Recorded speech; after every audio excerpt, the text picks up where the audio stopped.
Good evening, everybody. I would like to present a fundus fluorescent angiography based case presentation today. So, the main chief complaint of the patient was blurring of vision in the right eye since 2 months. She was a 65-year-old female who presented in the OPD with chief complaints of vision, diminution of vision in the right eye since 2 months, which was more so after the cataract surgery, uh, and she was operated for cataract surgery 2 months back. Her left eye was lost to injury during early childhood. She's a known case of diabetic and hypertensive since 12 years, and she was on treatment. Her right eye best corrected visual acuity was 618, and she had a multifocal IOL in C2. Left eye had total vascularized corneal opacity, so other details were not made out. This is the fundus photo of her right eye. Can anybody just describe this photo? And this photo of right eye, um, the disc is okay, vessels are fine. There's uh, peripapillary atrophy and uh, s- CRA patches in the posterior, near the macula. And FRS dull. This So, rightly said, this is the right eye fundus picture showing tessellated fundus. There is very obvious peripapillary atrophy, and macula shows diffuse macular atrophy, and FR is absent. So, after seeing this fundus picture, what do you think? Why was the patient's vision less? What can be the differentials? I'll show it once again. The causes of diminution of vision in this patient is diffuse RP atrophy at the level of the macula, and there is this temporal pallor of the disc. So yeah, that's what we also thought in the OPD. That is, her vision is basically little less due to myopic maculopathy, and maybe she's gotten more blurring of vision or decrease in brightness due to the multifocal IOL. But she was one night, so we wanted to investigate further. So we asked for a optical coherence tomography. Basically, first we thought we'll just reassure the patient after OCT analysis, because we didn't like we were not looking for something, because in direct ophthalmoscopy we didn't really find anything. So we asked for optical coherence tomography, and basically after reviewing the optical coherence tomography, it is then we asked for fundus fluorescein angiography. This is the SDOCT of her right eye, which shows normal inner retinal layers. And then you can see this hyper reflective material, which can be noted just below the external limiting membrane and above the retinal pigment epithelium. This is another section going from temporal to nasal of the right eye. It shows cystic spaces both in outer and inner nuclear layers.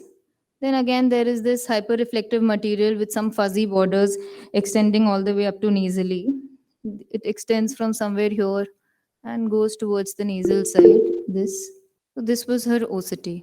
We were not convinced on why still her vision is less, and not confirmed about what this is. So we asked for a fundus fluorescent angiography. So this is the arterial phase of fundus fluorescent angiography, showing normal choroidal flush, and we can see the arteries filling up.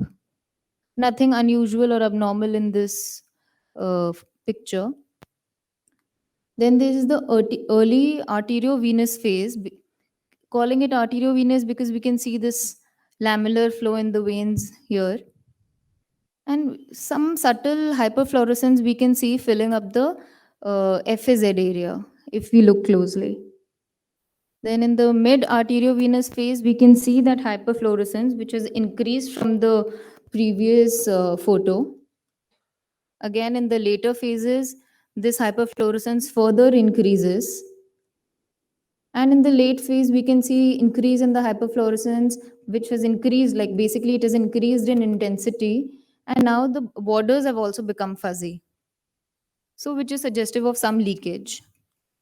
If we track this track this lesion over different phases, we can see it is early hyperfluorescence, which increases with intensity over time, and then it becomes the borders of the lesion becomes fuzzy. We can see this lacy pattern of hyperfluorescence increasing in intensity. So yeah, so we made this diagnosis of type 2 CNVM in a myopic fundus, so a myopic CNVM type 2, and we advise injection anti-VEGF for this patient. So this was a case of myopic CNVM. A few words on myopic CNVM. High myopia is the second most common cause of choroidal neovascularization after age-related macular degeneration. It is the most common central vision threatening complication of pathological myopia. It basically occurs in people less than 50 years of age. There are few risk factors associated with development of this myopic CNVM, which can be lacrimal cracks and patchy atrophy within one disc diameter of fovea. Fundus photo sometimes show us subretinal hemorrhage with an associated thickening, which is basically appreciable on a slit lamp biomicroscopy. It the thickening is appreciated much better, and sometimes there can be a visible grayish membrane on the macula. But most times in myopic fundus, it is difficult to diagnose on just fundus examination because of various factors. Because there is some chorioretinal atrophy at the posterior pole, there can be pigmentary changes. There is because of the thin RB, there is a visibility of large choroidal vessels, and there can also be scarring at the posterior pole. OCD features which we can look for can be subretinal or intraretinal fluid collection. There can be absence of external limiting membrane and accumulation of subretinal hyperreflective exudation. But all this subretinal fluid collection and subretinal hyperreflective exudation and other signs of CNVM, which we find in ARMD, are less in myopic CNVMs.